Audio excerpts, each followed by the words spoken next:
সাঁওতালপল্লীর এক কিশোরী সৌতি মার্ডি, চোখে অসম্ভব এক স্বপ্ন। এই স্বপ্নের কথা শুনে গ্রামের মানুষ হাসে, সমাজের মানুষ বাধা দেয়। কিন্তু সৌতি মার্ডি বিশ্বাস করে একদিন তার বুকেও ঝলমল করবে পুলিশের সেই সব ব্যাজগুলো। অভাব আছে, বাধা আছে, কিন্তু হার মানা নেই। সাঁওতালি মেয়ে সৌতি মার্ডির লক্ষ্য একটাই, পুলিশ অফিসার হওয়া। যে গ্রামের মানুষ একসময় ভাবত মেয়েদের স্বপ্ন শুধু ঘর পর্যন্ত সীমাবদ্ধ, সেই গ্রামেরই এক সাঁওতালি মেয়ে আজ স্বপ্ন দেখছে পুলিশ অফিসার হওয়ার। কিন্তু তার এই স্বপ্নের পথে আছে দারিদ্র্য, বাধা আর অসংখ্য সংগ্রাম। বাংলাদেশের রাজশাহী জেলার গোদাগাড়ী উপজেলার কাকনহাটের ছোট্ট একটি সাঁওতাল গ্রামে জন্ম সৌতি মার্ডির। ছোটবেলা থেকেই সে অন্যরকম। যখন তার বন্ধুরা খেলাধুলায় ব্যস্ত, তখন সৌতি মার্ডি বইয়ের পাতায় খুঁজে ফেরে নিজের স্বপ্নের ভবিষ্যৎ।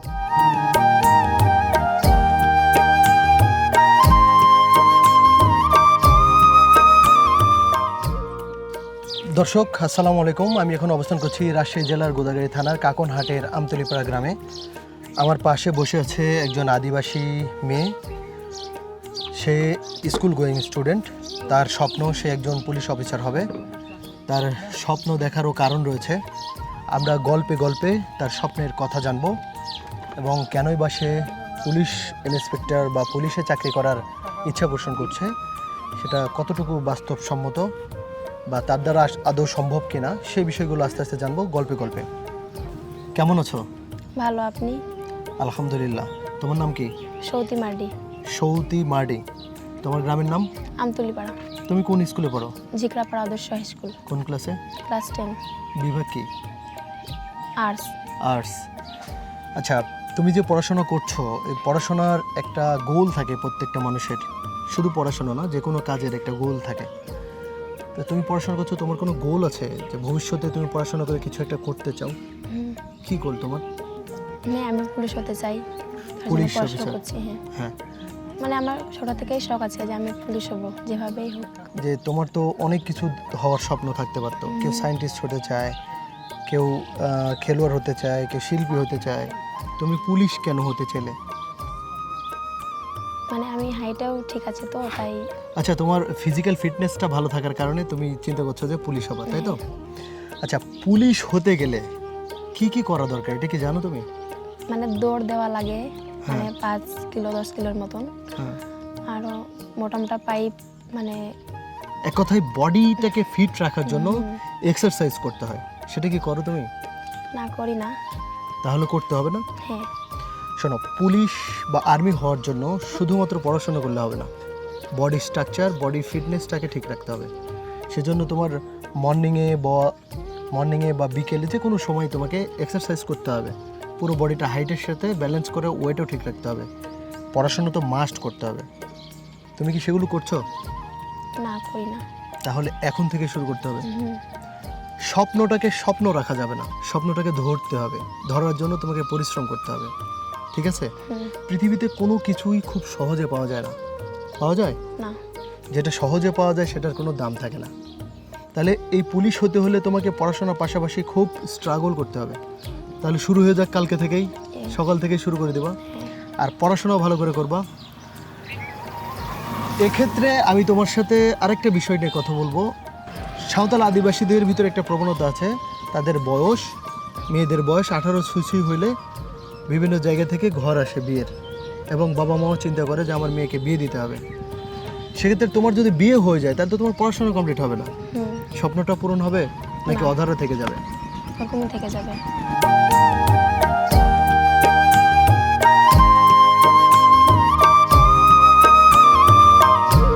আমি ব্যক্তিগতভাবে সাঁওতাল আদিবাসী নিয়ে কাজ করছি প্রায় 2 বছরের মতো হয়। আমি নিজে মনে প্রাণে চাই সাঁওতাল আদিবাসী এগিয়ে যাক। তুমি তোমার বাবা মাকে বোঝাবা যে বাবা, আমি পুলিশ অফিসার হতে চাই। সো আমার ব্যাপারে বিয়ের কোনো কথা আনবা না, মানে আমার বিয়ের ঘর আনবা না। বিশেষ করে সাঁওতাল আদিবাসী বলো, বাঙালিদের ক্ষেত্রেও দেখছি, গ্রামের ক্ষেত্রে হয় কি যে মেয়ের বয়স কত এটা ফ্যাক্টর না, গায়ে গোতরও বড় হয়ে গেছে, দেখতে বড় লাগতেছে, বিয়ের ঘরও আসে, আবার বিয়েও দিয়ে দেয়। কিন্তু সেটা বিষয় না। তোমার কথা হলো তুমি বাবা মাকে বোঝাবা যে আমি পড়াশোনা করতে চাই, আমি বিয়ে করব না। তুমি শুধু এটা বলে দেখো, তুমি পড়াশোনা করো, পুলিশ অফিসার হয়ে দেখো। আজকে যেমন তোমাদের গ্রামে রাফায়েল টুডুকে দেখার জন্য বিভিন্ন জায়গা থেকে মানুষ আসছে না, তোমাকে দেখার জন্য আসবে।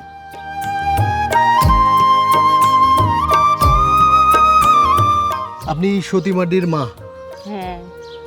সতী মার্ডির সাথে আমি কথা বলেছি, তার স্বপ্ন সে পুলিশ অফিসার হবে। আপনারা কি আপনার মেয়েকে সে স্বপ্ন পূরণের জন্য সহায়তা করবেন, বা আপনাদের স্বপ্নটা কি সেরকম আছে? কিছুটা আছে, কিছুটা থাকলে হবে না, পুরোপুরি থাকতে হবে। এখন ওরা পড়াশোনা যদি ভালো মতো হয় তাহলে আমরা চেষ্টা করব। পড়াশোনার সুযোগ করে দিতে হবে। ধরুন সে কীরকম পড়াশোনা করছে সেটা তদারকি করতে হবে, এবং তার যে অর্থনৈতিক বিষয়গুলো, যেমন বই পুস্তক কিনে দেওয়া, টিচিং, তারপরে টিউশন, এই সবগুলো আপনাদের ম্যানেজ করে দিতে হবে, হ্যাঁ। যাতে ওর স্বপ্নটা পূরণ হয়। আর সবচেয়ে বড় যে জিনিসটা সেটা হলো অল্প বয়সে বিয়ে দিতে চাইবেন না, তাইলেই হয়ে যাবে। যদি আপনি অল্প বয়সে বিয়েটা না দেন তাহলে ও পড়াশোনা করার সুযোগ পাবে। ধরুন আপনি বিয়ে দিয়ে দিলেন, ও তো পড়াশোনা করতে পারবে না। ও কি বরের বাড়িতে গিয়ে পড়াশোনা করতে পারবে? না। ও বিয়ে হওয়ার সাথে সাথে ওর কাঁধে পড়বে হলো সংসারের জোয়াল, গরু পালা, ছাগল পালা, মাঠের কাজ, ধান কাটা। ও পড়াশোনার সুযোগ থাকবে আর? না। তাই আপনি আপনার হাজব্যান্ডকে বোঝাবেন, এবং আপনি নিজেও সতী মার্ডির স্বপ্নটা পূরণের জন্য এগিয়ে আসবেন। মনে থাকবে? হ্যাঁ। আমি কিন্তু মাঝে মাঝে গ্রামে আসবো। ঠিক আছে। আসলে আমি সতী মার্ডির সাথে কথা বলবো, আপনার সাথে কথা বলবো। ঠিক আছে। এসে যেন না দেখি যে সতী মার্ডি নাই, কেন বিয়ে হয়ে চলে গেছে। জি না। ও বিয়ে হয়ে গেলে ওর বিয়ে হয়ে যেখানে যাবে সেখানেও যাব। মনে থাকবে? জি।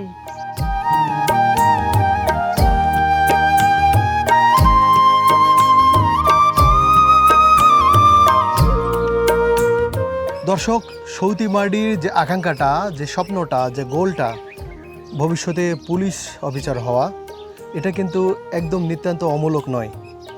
সৌতি মার্ডির হাইটটা দেখুন, আমার হাইট 5 ফিট 8 ইঞ্চি। সৌতি মার্ডি কিন্তু আমার চেয়েও লম্বা। তার মানে ডিফেন্সে, আর্মি বা পুলিশ অফিসার হওয়ার জন্য ওর ফিজিক্যাল যে ফিটনেসটা সেটা কিন্তু অলরেডি রয়েছে। মানে অনেক ক্ষেত্রে দেখা যায় যে মেয়েরা লম্বা হয় কিন্তু শরীরে মাংস থাকে না। সতী মার্ডির ক্ষেত্রে কিন্তু বিষয়টা এরকম না। এর ফিজিক্যাল ফিটনেসটা কিন্তু খুব দারুণ, পুলিশ হওয়ার মতোই। জাস্ট পড়াশোনা করে একটা নির্দিষ্ট রেজাল্ট করার পরেই সে কিন্তু অ্যাপ্লিকেশন করলে হতে পারে, তার স্বপ্ন পূরণের কাছাকাছি রয়েছে। শুধু একটা জিনিসই খেয়াল রাখতে হবে, যেন সতী মার্ডিকে অল্প সময়ের মধ্যে, মানে বিয়ের বয়স হওয়ার আগেই যেন বিয়ে না দেয়, পড়াশোনা শেষ না করে।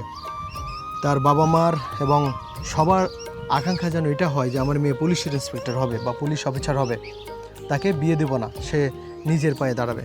তাহলেই সতী মার্ডিরে দিয়ে তার স্বপ্ন পূরণ করা সম্ভব হবে। দর্শক, সাঁওতাল আদিবাসীদের পিছুটানোই একটাই, অল্প সময় বিয়ে দেওয়া। কারণ ছোটোবেলা থেকেই তারা এভাবে দেখে অভ্যস্ত। এমনকি দেখা যাবে তার বাবা মাও অল্প বয়সে বিয়ে করেছে। এর একটা সংস্কৃতি বছরের পর বছর, যুগের পর যুগ তাদের মধ্যে বাহিত হয়ে আসছে। তাই দোয়া করি যেন সতী মার্ডির বাবা মা এই জিনিসটা বুঝে সতী মার্ডিকে বিয়ে না দেয়, পড়াশোনা করার সুযোগ দেয়। ওর স্বপ্ন যেটা সে বুকে লালন করছে সেটাকে যেন সামনে তুলে ধরতে পারে, যেন 8-10 জন বাঙালি নারীদের মতো সেও একজন সমাজের উঁচু স্তরে যেতে পারে, এই গ্রামের একটা উদাহরণ হয়ে থাকে। এই আশা করি আমি মনে প্রাণে। এবং আপনারা যারা এই ভিডিওটি দেখছেন তারা অবশ্যই দোয়া করবেন এবং উৎসাহ দেওয়ার চেষ্টা করবেন, যারা সাঁওতাল আদিবাসী থেকে সামনে এগোনোর চেষ্টা করছে তারা যেন এগোতে পারে। তুমি কি আমার অডিয়েন্সের জন্য কিছু বলতে চাও? হ্যাঁ, চাই। হ্যাঁ, বলো। দর্শক, আমি একজন স্টুডেন্ট, ছাত্রী। আমি পড়াশোনা করছি।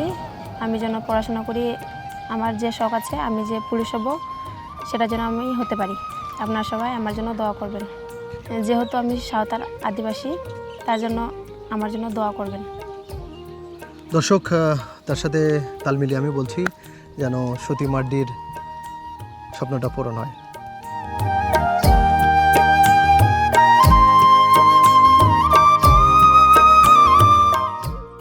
স্বপ্ন দেখো, পরিশ্রম করো, সফলতা একদিন এমনিতেই আসবে।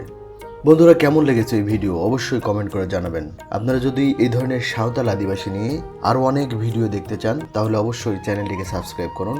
আর এই ভিডিও ভালো লাগলে আরেকজনের সাথে শেয়ার করুন। আল্লাহ হাফেজ।